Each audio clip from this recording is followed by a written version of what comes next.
J.K. Rowling, I say trolling now because it's my easiest way to say Rowling without screwing it up and saying Rowling like I always do. She is back in the news because people are very mad at her because they're making a new Harry Potter series. And look, I have to respect and love a person who just refuses to be bullied, who just doesn't let them control her in any way, shape, or form, and she pushes back constantly. And it's really amazing that it's like we live in a culture now where all the people who claim to be standing up for themselves are the ones who are part of the machine already. So it's like they're saying, oh, I'm standing up against the mob, when everyone knows that the mob is coming from the other direction. The mob is not coming for you. It's like the people saying, resist. And we all know that they're part of the machine. When every Fortune 500 corporation is out there promoting your cause, you're not the resistance. You just aren't. And she seems to be dead in lockstep with most of their views, but it's this one issue that just seems to be a sticking, makes her an outsider. That makes her an outsider. It proves that they don't accept any amount of deviation from the narrative. But she mentions this in regards to her, the comments people have been making about her new show. She says, dreadful news, which I feel duty bound to share. Activists in my mentions are trying to organize yet another boycott of my work, this time of the Harry Potter TV show. As forewarned is forearmed, I've taken the precaution of laying in a large stock of champagne. She will not let them bully her. Let her live and her they're life. So mean to her online. And all she does is basically say, like, maybe women should be allowed to be women and we shouldn't be abusing, the fair sex. I feel like she is Harry Potter. Like, obviously she wrote the guy, and Harry was never intimidated. He was always like up against these crazy, challenging situations and scary things, but he never allowed himself to become intimidated. I don't think ever in the books. I've only read the first 5 of 7. I mean, there's internal monologue that shows him scared. That's scared, but was he ever allow himself to be back down? Maybe. No, that was my biggest critique of Daniel Radcliffe, that in the movies he was always so sheepish. But Harry in the books was so emotional and raw and kind of like upset all the time, He would stand up to things that were bigger than him. He was upset all the time from book 5 on. But yes. Yeah, he does hit like an emo, the world's against me. He's insufferable in book 5. I don't care what anyone says. That was my favorite. That's because he's 16. He's like, he's just going through it. He's becoming an adult. It's very insufferable. So she also had this. This was my other favorite. This tweet says, this person, she says, used to think I wanted just a name and dates on my gravestone, but vituperative gigatroll would really make me stand out in the cemetery. Has anybody ever heard that word before? No. Vituperative? Mm-mm. Oh. That was the first time I had and a bunch of other people had said that as well. They said that was the first time they had heard that term. It means bitter and abusive. So they're saying she's a bitter and abusive gigatroll. And of course, only somebody with in a monumental amount of self-importance uses that in a sentence. And then is just like super proud of themselves for saying it. What does it mean? Bitter and abusive. They're just playing that game where you hand out hard words and you have to use them in during the day. They're trying to combat the writer with larger words. Yeah. We got a $20 one right there from Darth Doza. Darth Doza says, Hannah Claire, abbreviation HB or HCB? What's the longest brain dump you've done from the brain to the mouth? What? Oh, a rant. You seem to have quite a bit of running around those up there. Brett, Dane in parentheses #1 guest, and Ian, have a good one.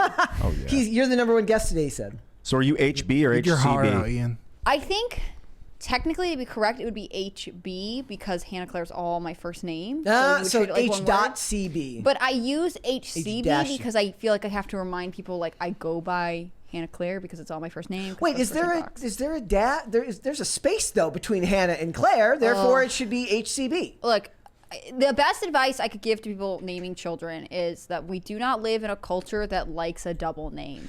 Some cultures do. This one does not. My whole first name is Hannah Claire. I have a middle name, and I for years thought I had a dash, a hyphen in between Hannah Claire to make it function as one word. So on documents, whatever.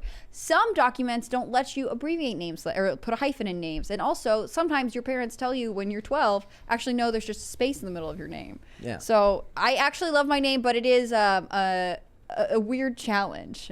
So the second part of their question, what's the longest brain dump you've done? It's the longest you've ranted for. Just do you ever guys have those nights where you like hang out with your friends and you are like suddenly inspired to like remember that you feel really passionately about some small issue? I had the chance during COVID to like spend a fair amount of time with one of my good friends, and it was like that constant. Like I think I talked for 2 hours about various like interweaving conspiracies about Shakespeare or something like that. Like about Shakespeare. Yeah, because I like when I was younger, I was like, I'm gonna be a classically trained Shakespearean actor. That's my life's goal. Wow. And I really got to it. Yeah, is that for real? Crazy passionate about it. I like went to Oxford, like and studied with a theater troupe as a teenager. What? Yeah. What? How are you just learning this? Oh, it can happen. Well, maybe the time is still coming because whatever. So that I feel like that's the thing. I couldn't say I timed it. The other part is like, I'm a girl. Maybe you guys can do this too, but I regularly spend 4 hours a night on the phone with one of my good friends. She lives in a different state, and so we just catch up. And I don't know if that's a straight rant all the time, but I will. She'll be like, "So tell me about what's going on." And she's someone I feel like I can go into depth with. Yeah. So maybe one of those 2 times. I don't want to spend too much time ranting in the middle. What's your favorite play? Meta. My favorite play From Shakespeare.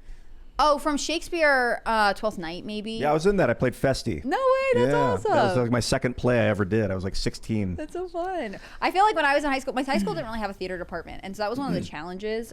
You know, and I wish more schools were able to work out programs like that, because I think even though I never went on to perform professionally, I am grateful for the experience for a lot of different reasons. But yeah, it's just a little bit about me. I guess Cass Castle needs you. Yes. They get me as a news reporter, and I sit very tensely. You could do We'll it. have to turn you do some crazy artist. Oh my or gosh, actor. it'd be so funny. So do you think that is there another person you can think of who's somehow both an uber feminist or some analog thereof, right? Like she agrees with them in 99% of things, but they just won't allow her to live down this one thing that she disagrees with. I can't think of anyone else that's really in that case that stands up for themselves that much. Naomi Wolf was pretty significant. I mean, she's been on IRL. She was a really significant thought leader in the feminist movement for a long time, but she did get ousted at one point. I mean, now she's very against vaccine stuff. And I mean, I'm thinking more along the lines of like celebrity from the world of like entertainment. I can't think of another analog in entertainment. My point is just that like these kinds of groups evolve over time, and even though they might have someone who lives at the center or feels like a strong representation, as the group values change, they leave someone behind and they splinter off. Yeah. I think of it as like branches on a tree. All of this because they said that they want to make a faithful adaptation of the Harry Potter series, which is funny because I also saw this article from a couple weeks ago and I just remembered it, and we never ended up covering it. And it just says Harry Potter reboot reportedly eyeing a more diverse cast in the films because, of course, that they're not going to allow it to be what it was. I stand by this. When you are wanting to make a remake of a mythology like The Little Mermaid or Harry Potter, wouldn't it be better for our world if we looked at other cultures and said, how does your culture talk about magic? What are the myths in your cultures, and made those into Western mainstream movies? You know, Yeah. Why do we recycle something and put in people of diverse backgrounds to try and compensate? Why not go into those cultures and really get to know them and explore the inspiration that's there? Yeah. It's harder to market them. That Star Wars was basically this. I think it was the Seventh Samurai. It was a Kurosawa. I think it was Kurosawa. Yeah. Is that who did the? But George who did it. Lucas was heavily inspired by Japanese movies from like the 50s, 60s, 60s, and 70s maybe. Yep. And the whole story of like Luke Skywalker is from. Is it the Seventh Samurai? Yes. I don't know. But my thing is, I'm pretty sure most people absolutely agree with what you just said, but I think these companies are banking so hard on the rage reaction that people get from the trailers is like, oh, Little Mermaid's not originally black, and that they get upset, and that in itself becomes like a free news cycle. That they're just farming upset people on the internet for free shares and content. And I mean, I keep, similar to how peace will never come until it's profitable. I feel like this, until we find a way for these people to understand that not demonizing your fan base is profitable, we're gonna keep at this forever. I feel. Yeah. It will go on forever. I just think it's a missed opportunity. Like, I think of, is it the 5th Harry Potter Goblet of Fire? 4th. Fourth, okay. I have read them all. I cannot remember what order they go in. But Goblet of Fire, we have these 2 other schools arrive. You know, one is this all-girls school in France. The other one is Bulgarian, right? Like, you could make a spin-off show, and I know those are both European countries, so maybe it's not diverse enough, but get to know how magic is perceived in that culture, research, like, French mythology around culture, go to Bulgaria. Number one, especially in smaller European countries, this could have a significant economic impact. Doesn't matter though, because they've worked very hard for a long time to classify everything as white as one thing rather than diverse cultures. I mean, even then, I just think all these are examples of ways you could get into seeing something else and creating original content. I know that sometimes it's because the fan base for Harry Potter is there, so you're trying to use that, but I'm sure they would be like, oh, I'm curious to see what that school was like. I want to see magic in other places. But they just elect not to out of laziness, it feels like. Yeah, Haitian French, that could be an opportunity. It'd be so interesting. There you go. That'd actually be really interesting. That'd be awesome. Right there. That'd be cool. Well, the Francophone sphere is so huge that you really could do a lot with it, but they elect not to. And I just feel like that is the biggest disservice to these cultures that they're claiming, like, oh, we want to help you, we want you to be more represented, but instead of going back to your native ancestry and sort of exploring your culture, we're just going to shove you into this other world. Like, that seems tasteless. I think there's what's desperately needed is better scripts, more writers, more script writers, because like as simple and as innocuous as it might seem, is there's just not enough of them. Every time I talk to somebody about doing a movie, I think there's plenty of really good scripts in Hollywood. I think they just don't. They choose not to do them. Why though? Why would they? Because they're new. And if we're saying better, we're saying new. And if we're saying new, that means there's no IP value to it already, meaning that they have to start their marketing from point zero, and they don't want to do that. What were you saying though? Whenever I talk to like people in our sphere about doing movies, the response is we need a script. Yeah. We need a really good script.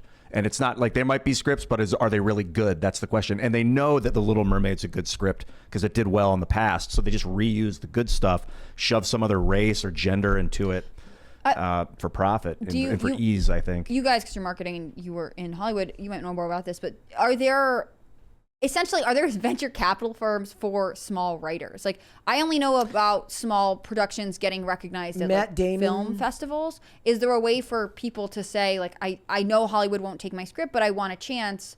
How could you seed my movie? Matt Damon and Ben Affleck are doing that right now, where they're taking on newer writers in different scripts. Project Greenlight, is that what that's called? Yeah, I don't remember. But are they like in the same? Like, are they gonna greenlight the same stuff that Hollywood already would? No, greenlight? they just like granted that they starred in the movie. They just made a movie based on the completion of getting the Air Jordan made, the Nike shoe, about the process of getting that shoe made. So more esoteric than your average project. They made a show out of Project Greenlight. So it's a show about finding a script. Is that right? They're like, we're going to get really meta. Because I feel like there must be. It's like Shark Tank. There are people who have these scripts, but it's like the gap. The people who have the money don't know how to get the scripts, and the people who have the scripts don't know how to get the money. So how do you build a channel that's not reliant on Hollywood to get them together?